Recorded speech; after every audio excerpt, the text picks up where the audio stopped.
In a landmark move that has captured the attention of educators, leaders, and citizens across the African continent, Burkina Faso's transitional president, Captain Ibrahim Traore, has officially inaugurated what is now being hailed as Africa's best school. The ambitious educational project, dubbed the People's Academy for Science and Sovereignty, is seen as a direct response to the country's long-standing struggles with educational access, quality, and relevance in a rapidly changing world. This monumental achievement reflects not only a bold commitment to education reform, but also Traore's broader vision of self-reliance, innovation, and youth empowerment. The school, located in the heart of Ouagadougou, stands as a symbol of hope and transformation. Designed by a team of African architects and funded primarily through public resources and private contributions from across the Sahel region, it features modern infrastructure, eco-friendly design, and technology-integrated classrooms. Every detail reflects Traore's desire to break away from outdated colonial education models and instead offer something deeply rooted in African values, realities, and aspirations. Equipped with cutting-edge science laboratories, AI-driven learning environments, and multilingual libraries, the institution caters to students from primary to pre-university levels. It offers an interdisciplinary curriculum that emphasizes science, technology, engineering, agriculture, and mathematics. Fields Ibrahim Traore has publicly emphasized as critical to Burkina Faso's and Africa's long-term development. But it is not only the infrastructure or curriculum that sets this school apart. It's the philosophy behind it. Traore has insisted that education must serve the people, not merely prepare youth for jobs in foreign-run companies or train them to migrate in search of opportunity. His speech during the opening ceremony resounded with this principle. This school exists to prepare a new generation of Africans who can think independently, produce locally, and lead globally. It is no longer acceptable for our children to learn disconnected theories while our land, culture, and people cry out for solutions. What makes the People's Academy truly revolutionary is its incorporation of practical learning. Students are required to participate in real-world problem-solving, from building solar power devices to working in school-managed farms that supply local food banks. Teachers are not just educators. They are mentors, engineers, farmers, and innovators themselves. Many of them were selected through a rigorous continental search for top African minds committed to grassroots transformation. Another innovation is the school's governance structure. Students, parents, and teachers all share decision-making powers in a democratic council model. This reflects Traore's broader push to decentralize power and encourage participatory leadership, even among the youngest members of society. Scholarships are provided to over 80% of the students, ensuring that the brightest minds, not just the wealthiest, can attend. Importantly, the school also serves as a cultural institution. In its corridors are murals depicting the histories of African heroes often excluded from mainstream curricula.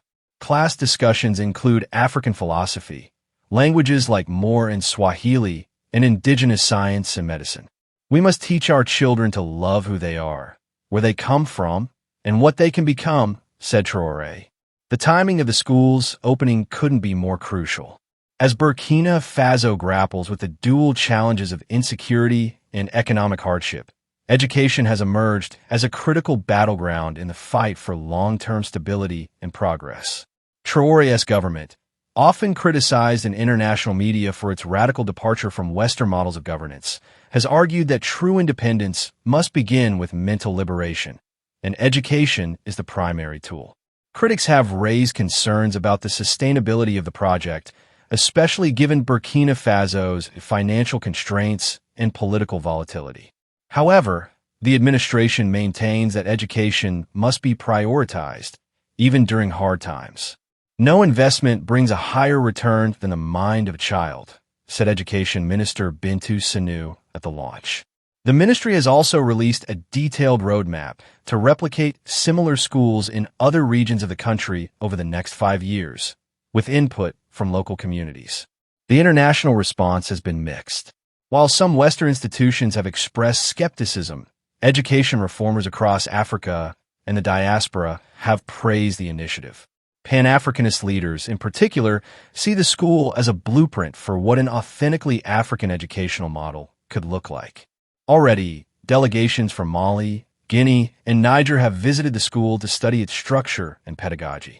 Traore's allies in the Alliance of Sahel States have expressed interest in co-developing a regional knowledge-sharing network modeled after this initiative. The impact on students has been immediate and profound. 17-year-old Aminata Zongo, one of the inaugural students, shared her excitement. "I've never been in a school where we are encouraged to ask questions, where our culture is celebrated, and where we learn how to solve problems that matter in our communities." For students like Aminata, the school represents more than just an academic opportunity. It is a chance to reimagine what it means to be young and African in the 21st century. This project also sends a powerful message to youth disillusioned by war, poverty, and a lack of opportunity. Change is possible, and it can begin in the classroom. Traore has made it clear that this school is not a political stunt, but part of a generational mission. He has challenged the youth to rise up not with weapons, but with knowledge, skills, and unity. "Our enemies want us ignorant, but we will fight back, not with bullets, but with books." Indeed, the symbolism of launching a world-class school in the midst of political transition is not lost on anyone. It reflects a broader ideological pivot in Burkina Faso's journey, a move away from dependence and toward dignity. It also aligns with Traore's broader emphasis on sovereignty, not just in terms of resources and policy, but in thought, culture, and education. As the school opens its doors to its first cohort of students, it has already ignited conversations across the continent. Is this the beginning of a new educational era for Africa? Can one institution inspire a broader transformation in how African nations educate their youth? One thing is certain.